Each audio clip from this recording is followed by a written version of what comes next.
po yung mga markot ko na lime.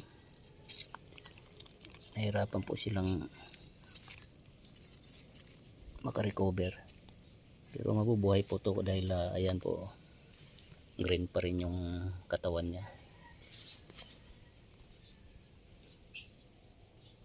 Kung tag-ulan po to ay siguradong buhay na po itong nakamarkot na lime na to. Kaso tag-araw, kaya hirap na hirap po siya lumitaw yung panibagong sanga. So yan po yung mga sili.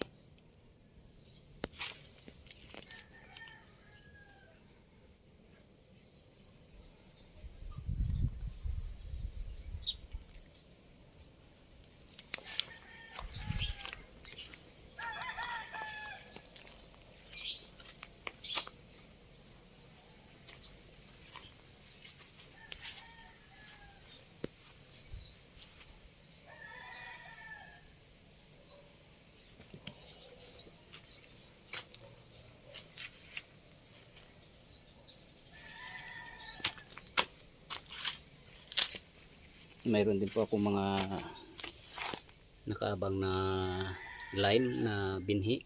Ayan po siya.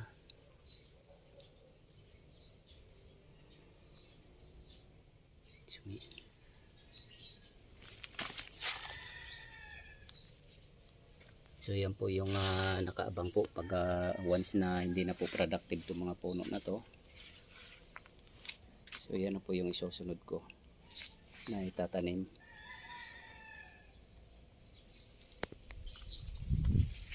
Yan po.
Ito pa yung mga binhi ko. So kailangan ko pong ikalat to para hindi po sila mabansot.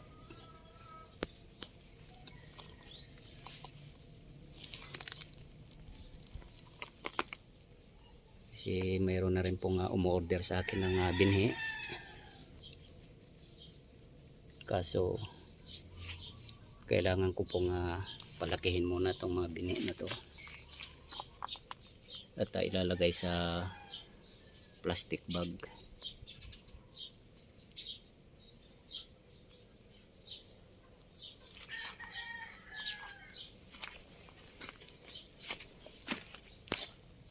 Ayan po.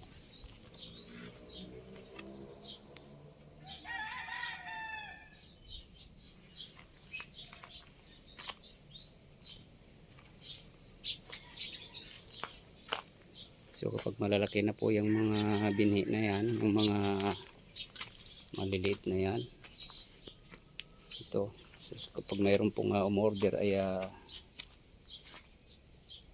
binibigay ko po yan.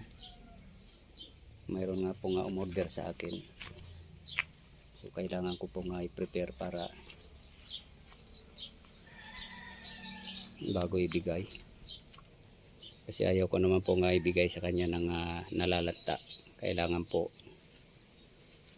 pag itin-transfer, kailangan obserbahan po muna na hindi po siya nalalanta para siguradong mabubuhay siya.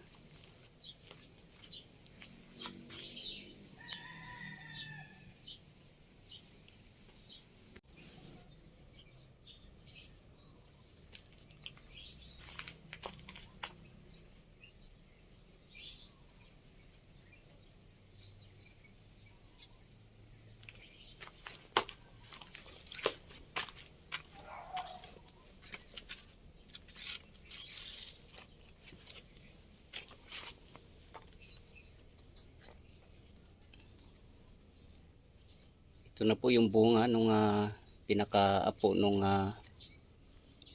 lime na puno. Bali pangalawang sanga na po to. Itong tinanim ko na to. Bali markot lang po to. So titingnan ko yung bunga nito kung ano magiging resulta, kung malaki ba siya. Kasi pangalawang sanga na po to mula doon sa pinaka-original. Tapos yung pinanggalingan ng sanga na to, kaya pinutulang ko na naman ang sanga. Bali pang tatlong ano na po to lahi. So pagmamasdan ko po kung ano po magiging resulta ng laki ng bunga na to.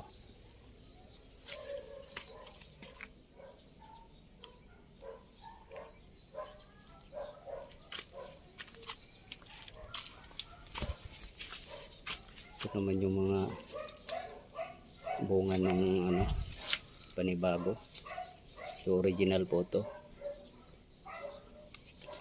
Buto po talaga itong puno na to. Kaya inaasahan ko po malaki yung magiging bunga nito. Ganun din po to. So buto na po itong ano na to, puno na to. Ayan po, mayroon na po siyang bunga dito na malaki.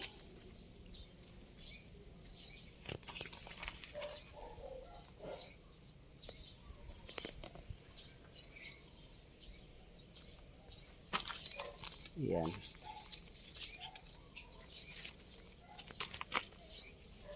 Meron po dito.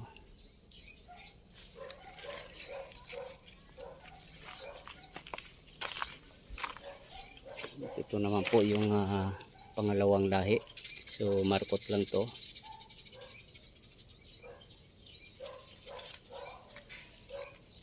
Pero yung pangalawang lahi po ay pare-parehas lang po nung sinlaki ng bunga nung original.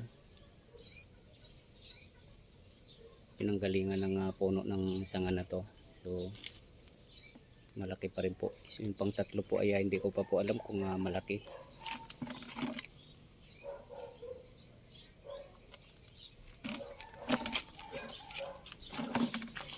Ayan. Marami siyang bulaklak. Bunga na siya. Ito naman yung lakatan. Naka-recover na po siya. Ayan naman yung American lemon. So magkaiba po yung American lemon at saka lime. Ito po yung lime. Yan naman yung American lemon. So yung American lemon po, yan yung nasa palengke na kulay dilaw, yung mga binibenta sa bangkita. Mismo sa palengke. Yan. Yan po yan. Mayroon po ako dating ginawang video, yung ginagawa kong binhi. Yun po yung kulay dilaw.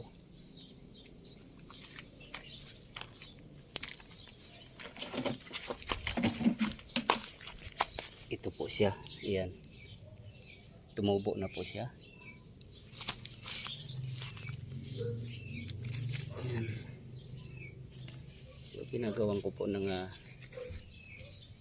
shield para hindi sila mahirapan sa araw. Ayan po. Nag-umpisa na silang tumutubo. So itong sili naman na to ay tinrim ko yung puno kasi masyado na po makapal.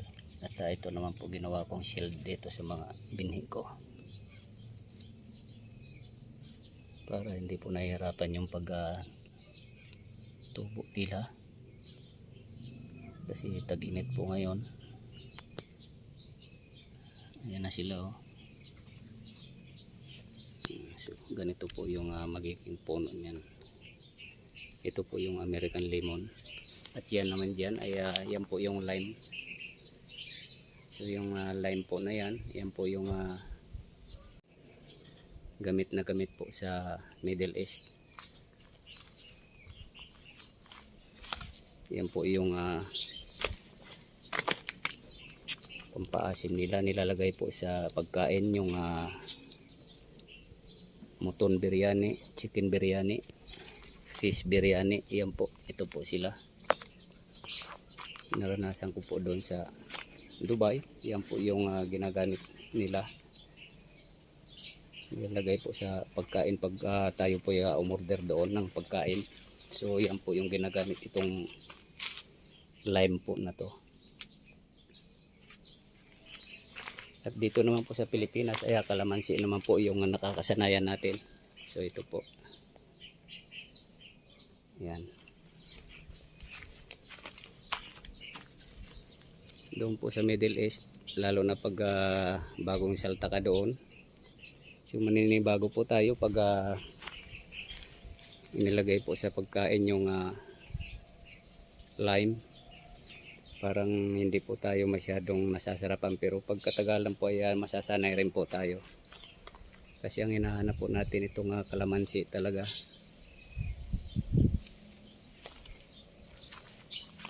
At itong American lemon naman ay ito na po yung ginagawang juice. Yan. So wala pa po akong bumubunga na American lemon. Mga lime pa lang po yung namumunga sa akin.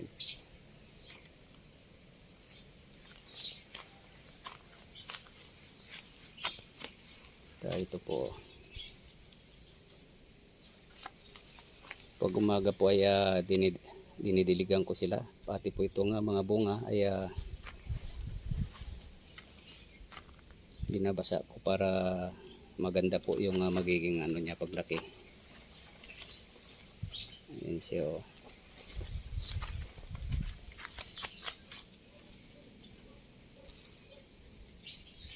So nawala po yung bulaklak dito. Hindi natuloy. May bulaklak na po to. Sayang. So hindi po natuloy yung bulaklak dito.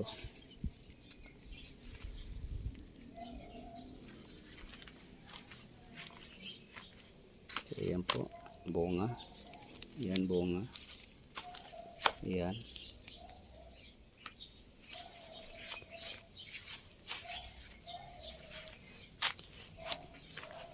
At ito naman po nakatabon ay lemon din po to, American lemon. Kaya ko po tinatabunan para lagi pong basa dito. Kasi yung buto ang tagal po tumubo. So kailangan po natin na babaran ng tubig para tumubo kaagad yung buto. Napapansin ko ay madali pong matuyo yung tubig, so dinubli ko po yung tabon. Yan.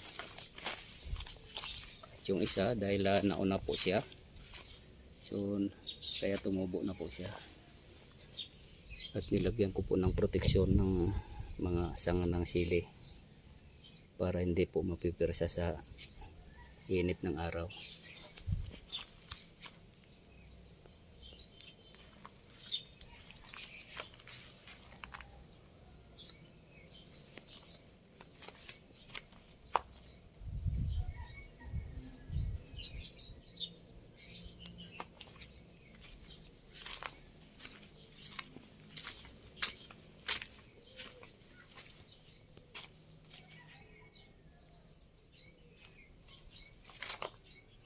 Ayan po yung saging. Masyado po siyang mataba. Ayan po yung latundan.